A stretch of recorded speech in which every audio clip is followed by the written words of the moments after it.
Les damos la bienvenida a Laberinto Político, un podcast de análisis de coyuntura de Guatemala y la región. Mi nombre es Linda García y esta vez es mi turno de conducir el programa. Me acompañan Gary Estrada y Juan Pablo Muñoz. Como siempre tendremos dos secciones. En la primera compartimos un resumen de noticias de la semana del 17 al 23 de noviembre del 2025 y en la segunda profundizamos en al menos dos de ellas. Desde ya, les invitamos a compartir este episodio con la amistad de su preferencia. Iniciamos. Consejo Superior Universitario de la USAC bajo la lupa. ¿Quién elegirá a los suplentes para la postuladora del PSE? El Consejo Superior Universitario de la Universidad de San Carlos fue convocado para este lunes 24 de noviembre con una agenda que levanta suspicacias. La designación de los suplentes del rector Walter Mazariegos y del decano de Derecho Henry Arriaga ante la Comisión de Postulación para Magistradas y Magistrados del Tribunal Supremo Electoral. Esto es clave porque por ley, tanto el rector como el decano ya tienen asiento asegurado en la postuladora, pero sus suplentes, eventualmente, podrían participar a disposición del Consejo Superior. Además, organizaciones como el Panel de Expertos Independientes han alertado sobre la falta de renovación del Consejo Superior Universitario y sobre cómo esto pone en riesgo la legitimidad de los procesos electorales del 2026. Universidad Americana, nueva pieza en el tablero electoral 2026. El Consejo de la Enseñanza Privada Superior autorizó recientemente la creación de la Universidad Americana, impulsada por la Fundación Americana para el Desarrollo y Emprendimiento. Lo llamativo es que esta aprobación llega justo cuando se avecinan los procesos para conformar comisiones de postulación para cargos estratégicos. Tribunal Supremo Electoral, MP, Corte de Constitucionalidad, Contraloría, en el 2026. Es legítimo preguntarse si esta universidad no es solo un actor educativo, sino también un instrumento de influencia política. Su rector y decanos tienen potencial para incidir directamente en la elección de autoridad, lo que podría consolidar redes de poder previamente criticadas. Ramón Cadena queda ligado a proceso, justicia o persecución política. El abogado de derechos humanos, a Ramón Cadena, fue ligado a proceso penal por los delitos de usurpación agravada y depredación de bienes culturales en el contexto del caso Toma USAC, botín político. Aunque otros cargos como sedición y asociación ilícita fueron desestimados, tras 11 días en prisión preventiva, recobró la libertad bajo medidas sustitutivas, con obligación de firmar periódicamente ante el Ministerio Público. Su detención ha generado condenas nacionales e internacionales. La Comisión Interamericana de Derechos Humanos expresó su respaldo, aludiendo a un patrón de criminalización de defensores universitarios. Este episodio no es solo sobre un abogado, sino sobre la integridad del sistema judicial cuando quienes defienden derechos pueden ser judicializados con cargos que muchos consideran arbitrarios. Misión de la Unión Europea cierra ronda diplomática. Exigencias por institucionalidad democrática en Guatemala. La misión de observación de la Unión Europea culminó una serie de reuniones con actores clave guatemaltecos. Esta visita se produce en un momento tenso. 2026 viene con elecciones de segundo grado para cargos esenciales, y la Unión Europea no ha escondido su preocupación por amenazas a la institucionalidad democrática. Aunque la misión se declara optimista sobre un diálogo constructivo, también subraya la necesidad de transparencia en los procesos de comisión de postulación y una pronta renovación de las estructuras universitarias y judiciales para fortalecer la legitimidad de las elecciones. Congreso aprueba 5 decretos de urgencia y retoma reformas al presupuesto en semana clave. El Congreso de Guatemala aprobó 5 decretos bajo la figura de urgencia nacional, consolidando reformas políticas y económicas que podrían tener un impacto profundo. Entre las medidas aprobadas está un ajuste a la Ley General del Presupuesto para precisar asignaciones y transferencias a instituciones estatales y la creación de un subsidio temporal para la reconstrucción de viviendas afectadas por sismos en varios departamentos. Además, se sancionó la Ley para la facilitación del cumplimiento en la devolución de impuestos, que permite a los contribuyentes solicitar la restitución de saldos de IVA ante la Administración Tributaria. Paralelamente, también avanzó con una reforma a la Ley de Alianzas para el Desarrollo a nadie, enviando los primeros artículos al Pleno para su discusión. 89% de las estudiantes viven acoso sexual y callejero en campus guatemaltecos. El informe del Observatorio contra el Acoso Callejero revela que casi 9 de cada 10 mujeres universitarias en Guatemala han sufrido alguna forma de acoso sexual o callejero, con más de 700 casos registrados en la USAC y la mayoría de agresores siendo catedráticos, personal administrativo y hombres desconocidos. Las víctimas presentan altos índices de ansiedad, insomnio, ataques de pánico y alrededor del 15% trastorno de estrés postraumático. El documento denuncia la falta de protocolos claros, la escasa difusión de mecanismos de denuncia y la ausencia de servicios psicológicos gratuitos, lo que obliga a las mujeres a depender de redes de amistad y sororidad para obtener apoyo. Entre sus recomendaciones destacan la implementación de procedimientos confidenciales con paridad de género, la creación de unidades de atención psicológica especializadas, la mejora de infraestructura de seguridad en los campus y la capacitación de docentes y personal administrativo para prevenir y responder al acoso. Honduras al rojo vivo, movilización policial y denuncias de intervención militar de cara a elecciones. A pocos días de las elecciones, Honduras se enfrenta a un clima de tensión marcado por la orden de la Policía Nacional de desplegar a todo su personal durante la jornada electoral, medida que organizaciones civiles consideran intimidatoria en un país donde la línea entre seguridad y coacción suele difuminarse. Estas alertas no surgen en el vacío. Honduras viene de meses de estados de excepción, control castrense de cárceles y un fortalecimiento del modelo de mano dura que ha ampliado el rol militar en la vida pública. Este contexto configura un escenario donde el voto podría verse condicionado por la presencia masiva de uniformados y por señales de injerencia castrense que ponen en riesgo la legitimidad democrática. En una elección tan decisiva, la militarización no es un detalle operativo, sino un factor político que podría definir el rumbo del país. En dichas elecciones, puntean la candidata oficialista y otras 2 opciones a derecha. Además, existe un riesgo latente de un golpe blando. Sin embargo, también es cierto que el programa político de Libre se ha estancado y que en todo caso debe garantizarse la participación popular amplia sin intimidaciones. Para la izquierda, no se trata solo de ganar elecciones, sino de no perder la credibilidad. Embajador de Estados Unidos visita Creonpaz, ayuda humanitaria o red de poder militar neoliberal.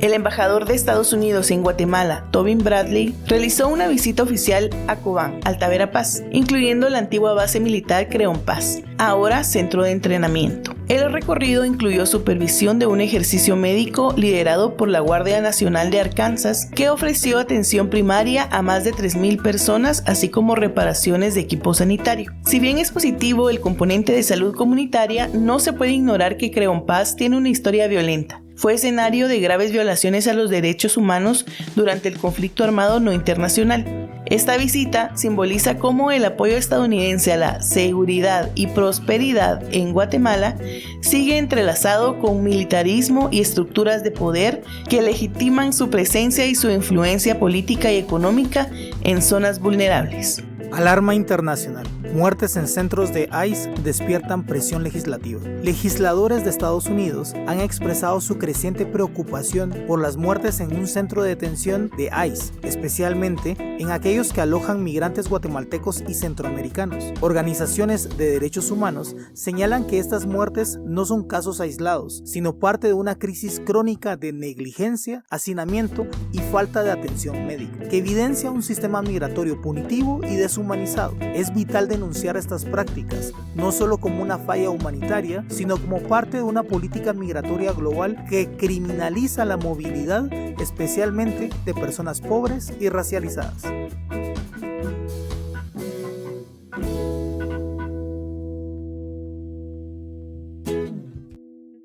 Estamos ya en la segunda parte de este podcast, donde discutimos los 2 puntos más relevantes de la semana. Hoy arrancamos con la Universidad de San Carlos, de la que tenemos muchísimo que decir, que vuelve a colocarse en el centro del tablero político. Porque cuando la USAC se mueve o cuando la mueven, casi siempre tiembla algo en el sistema democrático. El Consejo Superior Universitario fue convocado para decidir quiénes serán los suplentes del rector impuesto Walter Mazariegos y del decano de Derecho Henry Arriaga en la comisión de postulación del Tribunal Supremo Electoral. En apariencia podría parecer una decisión de rutina, en realidad estamos ante un movimiento estratégico, Los suplentes, aunque no voten, sí influyen, opinan, presionan y pueden alterar la dinámica interna de un proceso que definirá a los magistrados del Tribunal Supremo Electoral para el 2026. El Consejo Superior Universitario opera desde, ya lo hemos dicho en este programa, bastante tiempo sin renovación porque Walter Mazariegos no ha convocado y bajo un sistema de control que afecta la legitimidad del sistema de postulación. Y es que la USAC, que está secuestrada desde el 2022, sigue siendo la llave de entrada a los cargos más importantes del Estado: magistraturas, fiscal general, contraloría y ahora el Tribunal Supremo Electoral. Lo que se decide ahí no es menor, se decide quién podrá arbitrar el próximo ciclo electoral.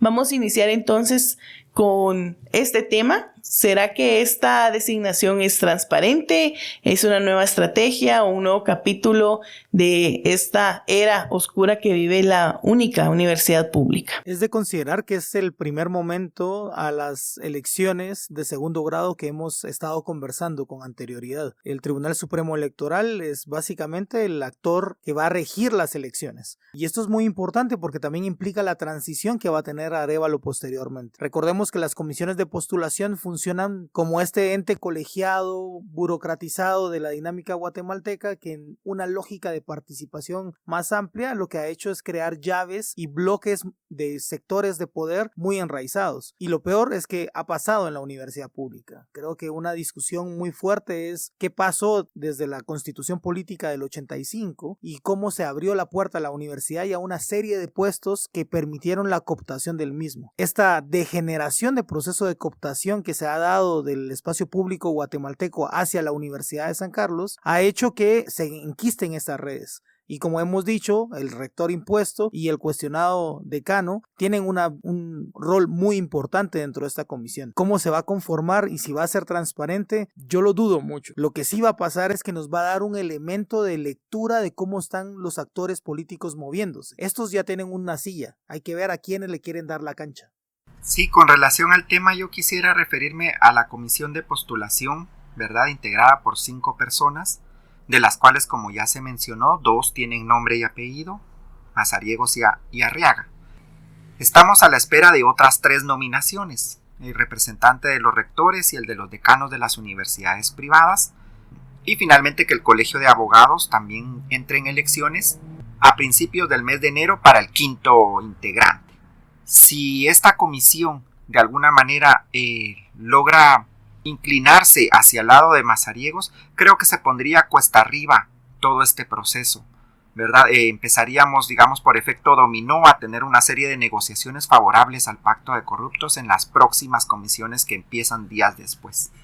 El otro tema que quería mencionar es una noticia muy preocupante que salió, y es que Walter Mazariegos estaría negociando dentro del Congreso que, aunque la ley electoral dice que las reuniones de la comisión que él presidirá deben de ser públicas y transparentes, quiere que le den un salón oscuro, un cuarto oscuro, inaccesible, solo para 1 o 2 personas, probablemente medios que ya estén apalabrados con él, y con eso decir que se está transmitiendo para evitar dar la cara a la ciudadanía, a la comunidad universitaria, como ha sido su costumbre durante los últimos 3 años y pico, ¿verdad? Entonces hay que hacer presión para que esto no pase. Él tiene que dar la cara y tiene que asumir todo lo que le ha hecho a la comunidad universitaria y al país. Y lo tercero es una noticia muy impactante que estamos teniendo, y es que esta semana el Consejo Superior Universitario o la Rectoría acaba de suspender escuelas de vacaciones presenciales para el mes de diciembre porque supuestamente van a hacer trabajos infraestructurales, revisión de drenajes y otras cuestiones dentro de la USAC.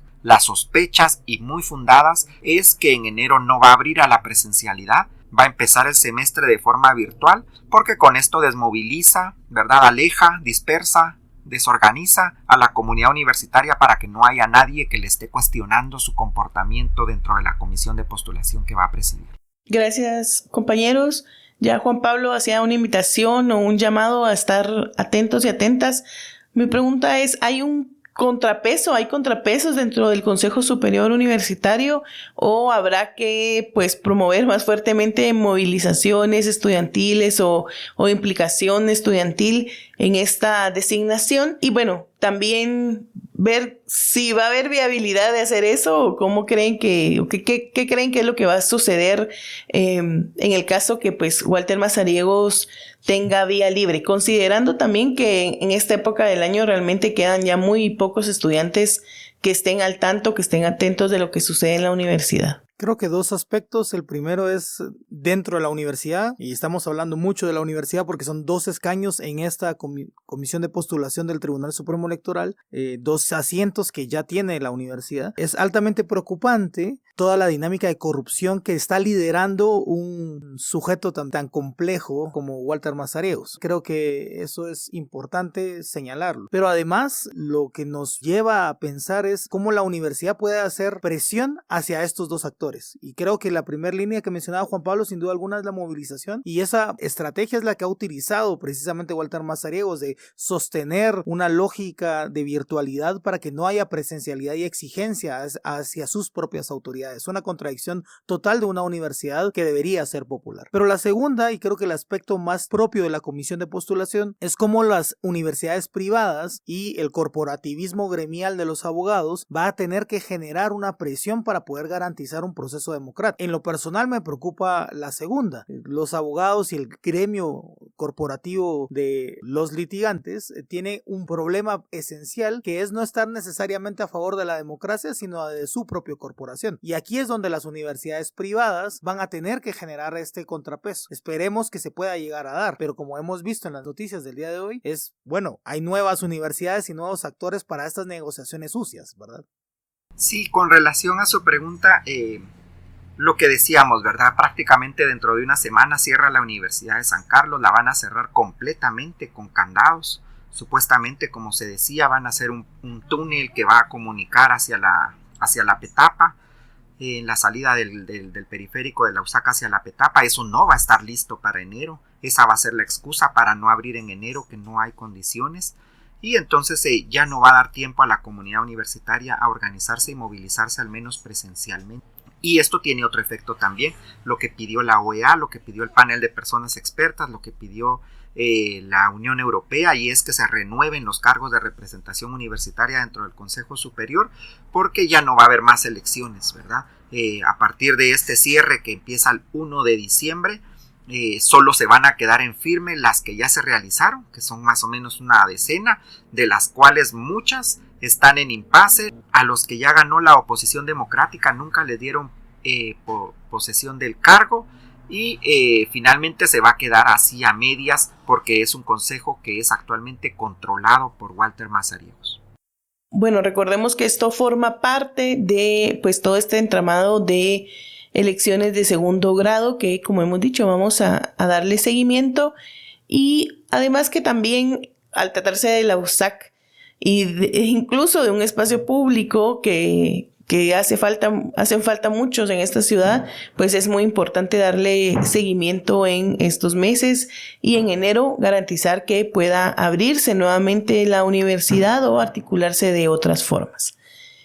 Vamos a pasar entonces a la siguiente nota de análisis, que hace referencia al Congreso. En la sesión, una de las últimas sesiones del Congreso, se discutía la iniciativa 6433 para reformar la Ley de Alianzas Público-Privadas, que es el decreto 16/2010. Entonces se desencadenó un fuerte conflicto al proponerse la exclusión del CACIF del Consejo Nacional de Alianzas. Una facción oficialista, Raíces, intentó enmendar el artículo 9 para reemplazar al CACIF por representantes puramente estatales, argumentando que el empresariado tiene demasiado poder en la toma de decisiones de alianzas público-privadas. El debate reflejó una tensión estructural. Por un lado, quienes defienden que la presencia del CACIF garantiza eficiencia técnica, visión de mercado y viabilidad económica de proyectos, y por otro, quienes advierten que esta influencia privada podría perpetuar la captura institucional y priorizar los intereses empresariales por encima del bien público. Al finalizar, la moción para excluir al CACIF no tuvo los votos necesarios y la sesión perdió quórum, lo que paralizó temporalmente el avance de la reforma. Vamos a conversar qué ¿Qué riesgos implica para la democracia y para el interés público que una organización como el CACIF participe tan activamente en un consejo que define proyectos de infraestructura pública?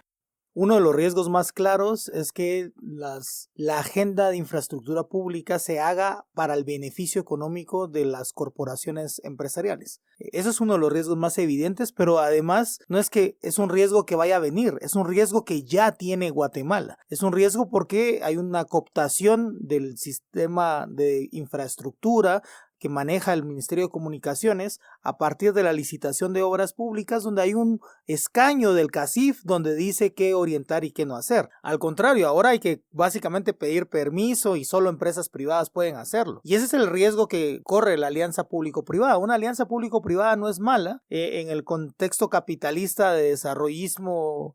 Sin embargo, también podría llegar a tener beneficios, ya que son costos muy altos y que los asuman las empresas, y estaría bien. Pero el problema está que quieren asumir esos costos, pero quieren generar mayores beneficios. Y no tenemos que olvidar que el CACIF ya tiene un espacio dentro de las alianzas público-privadas. Y el estándar internacional de este desarrollo de alianzas público-privadas es que haya más participación social y no solo de los constructores. Sin embargo, la contradicción en este caso es que se le quiere aperturar a los constructores y a más otras cámaras de infraestructura. Y aquí es la contradicción más grande que va a tener la alianza público-privada. ¿Dónde está la sociedad civil que podría también orientar y proponer, y no solo los empresarios? Y pensar que los empresarios tienen visión de mercado y eso va a ayudar, no solo es retrógrada, sino bastante ignorante, y solo va a beneficiar a los intereses de los grandes capitales, que nunca está a favor de las mayorías. Quizás solo algunos comentarios para complementar quizás lo que se ha dicho.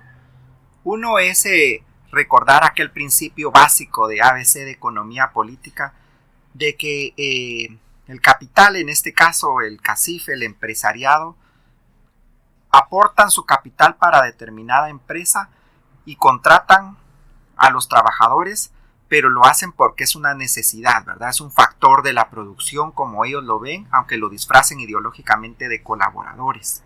Entonces, en ese sentido, cuando se habla del sector productivo, realmente se está hablando de forma parcializada solo con una parte de todo ese entramado de fuerzas económicas de la cual se está excluyendo, y ese es mi segundo comentario, a la parte trabajadora también. Hemos visto que hay una degradación también de los sindicatos, en parte a líderes como Joviel Acevedo, que por cierto ha estado muy en silencio y a saber ni qué estará tramando dentro del Ministerio de Educación, pero ciertamente sin un sindicato, sin un sindicalismo fuerte y fortalecido, la parte patronal no tiene razón de ser, digamos, para hacer, no tiene un contrapeso, pues. Entonces pasa lo que está sucediendo, y ese es mi tercer comentario, y que hemos visto del 2015 para acá, y es que está involucrado en los grandes casos de corrupción. Cada vez que un Sinibaldi recibió dinero, cada vez que un constructor, que un negocio turbio con medicinas, cualquier cosa, hay un empresario detrás, ¿verdad?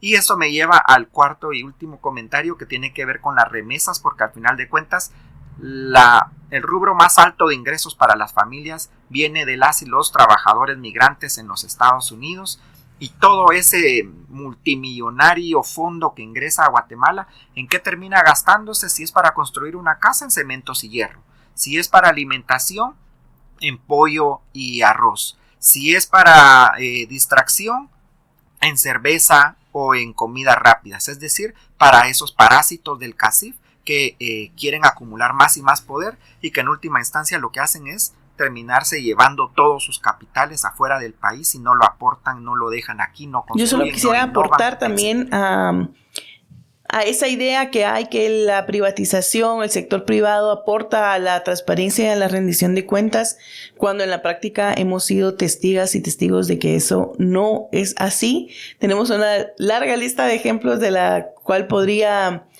salir hasta otro episodio, pero por mencionar una, todo el tema de telecomunicaciones y de telefonía. Cada vez que usted pierda señal y se sienta frustrado, recuerde que fue un bien que fue privatizado y que de todas formas no funciona con eficiencia. No sé si quisieran agregar algo, compañeros. Y bueno, también considerar que Guatemala ha tenido una tendencia extremadamente servilista hacia la empresa privada, bajo estos discursos de que ellos ayudan y ellos tienen el dinero y como ellos saben hacer las cosas, pero ni tienen empresas eficientes ni tampoco están contribuyendo al desarrollo del país. Entonces, en esa lógica es tener una dignidad desde la concepción del Estado para poder garantizar y ponerle frenos y contrapesos a estos intereses que son únicamente para sus beneficios. Entonces, aquí es donde también la discusión en el Congreso debería tener un asidero mucho más amplio sobre el por qué reconducir a que el Estado tenga mayor control y no entregar a las empresas y al Consejo de Alianzas. Y recordemos, el Consejo de Alianzas es un sistema que funciona dentro de un modelo capitalista, donde el Estado se reduce a tal punto porque no es eficiente. Pero eso también es una lógica neoliberal que ha tenido éxito dentro del país, que hay que también reconsiderar. Quizás solo un comentario que se me quedó en el tintero. Todas y todos hablamos de que hay que quitar a la Universidad de San Carlos de los 70, 80 puestos de representación en los cuales está, porque esto ha pervertido la lógica interna de la academia, etcétera, porque es corporativismo, gremialismo, como le querramos decir, y la verdad es que lo mismo hay que hacer con el CACIF, ¿verdad? O sea, criticar una parte y no la otra, me parece que es hipócrita.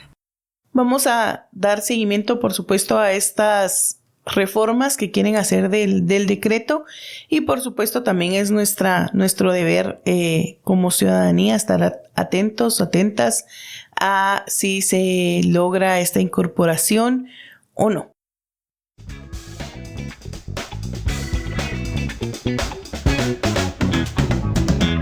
Vamos llegando a la última parte de nuestro programa en donde le comentamos qué temas o qué eventos es necesario darle seguimiento durante esta semana. Ya hemos mencionado algunas, pero pues podemos remarcar, si usted escucha en Spotify especialmente, que hace las pausas únicamente esta sección. Bueno, importantísimo, este domingo 30 de noviembre habrán elecciones en Honduras. Hay que tener muy en cuenta esto. Hemos mencionado precisamente esta noticia de cómo ha ido desarrollándose, pero sobre todo es un aire de esperanza después del oscurantismo que vivió Honduras con el gobierno de Juan Orlando Hernández, y ahora se podría generar una nueva transición, la consolidación del modelo de libre y su transformación para ser más eficiente y consecuente con sus posturas, o bien un retorno radical a la derecha hondureña. Hay que estar pendientes. Quizás uno no tan concreto en cuanto a día, sino mantener los ojos puestos sobre el gremio de abogados. Hemos visto todos los días hay disfrazados de académicos, encuentros, ¿verdad? De convivios, van a empezar también entre los diferentes grupos que están haciendo ya campaña proselitista para ganar ese escaño del que hablábamos ante el Tribunal Supremo Electoral, ¿verdad? Algunos candidatos que ya sabemos que lo van a hacer, como Maynor Moto, que estuvo 2 meses prófugo, como 2 años prófugo, y que logró que se le quitaran todas las denuncias administrativas y penales, ¿verdad? Lo cual demuestra una gran capacidad para generar impunidad. Desayuna en un lugar, almuerza en otro lugar en todo el país, con qué recursos, ¿verdad? Cómo se moviliza, y así como él, los otros candidatos del pacto de corruptos también están en eso. Entonces, para que podamos ver en todos los departamentos quiénes se están moviendo y hacer un llamado a la ética y a la dignidad de los abogados para que no se vendan por simples botellas de licor o fiestas o estos tipos de eventos que hacen. Y por supuesto también estar atentos a la convocatoria que hizo el Consejo Superior Universitario para reunirse hoy lunes 24 de noviembre y ver qué resultados tiene esta reunión. Por otra parte, el 25 de noviembre es el Día Internacional para la Eliminación de la Violencia contra las Mujeres y seguramente habrán conferencias, festivales, marchas como parte de las campañas de sensibilización, de prevención sobre este terrible flagelo que nos afecta a nosotras, y seguramente pues les estaremos contando más la otra semana. Y con esto terminamos este programa. Como siempre, les hacemos la cordial invitación para seguirnos en YouTube, en Instagram, en TikTok, en X y en Facebook. Pueden también activar la campanita y los recordatorios en YouTube, Spotify o Apple Podcast para estar al día con sus opiniones. Gracias siempre por comentar, compartir y darle like. Hasta la próxima. Hasta pronto. Nos vemos.